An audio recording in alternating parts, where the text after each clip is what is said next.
It appears the process of closing the Kewaunee Nuclear Power Plant is being sped up. Officials say they may be able to remove the spent nuclear fuel sooner than expected. That plant closed last year after its owner couldn't find a buyer. And the owners say not only could the process be sped up, would that cut costs, but also increase safety. Fox 11's Bill Miston has this evening's new details.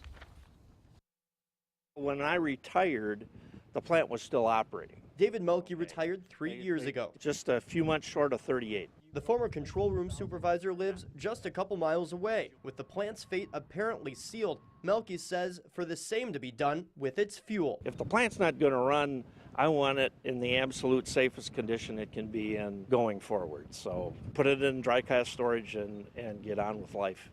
Starting in 2015, fuel rod assemblies will be put into stainless steel casks and slid into 8 concrete storage containers like this one, and 24 that have yet to be constructed on site, with everything wrapping up by the end of 2016. We've found a way to be able to empty the spent fuel pool about 4 years sooner than was in the original plan. Dominion spokesman Mark Kantz says 110 employees will leave the plant this October, with 140 staying on until the fuel removal process is finished. That spent fuel pool area is tied into just about every other building here, which meant that we weren't going to be able to put any kind of plans for demolition on the table until such time as the spent fuel pool was emptied. Dominion has 60 years to return the site to a greenfield. It's a business decision on their end.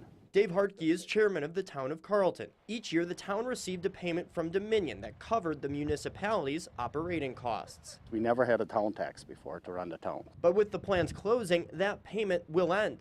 Residents recently approved a tax collecting up to $500,000 from property owners. So what the levy is going to be, it all depends on what happens with the power plant now. A final decision that could still be years away. In the town of Carlton, Bill Miston, Fox 11 News.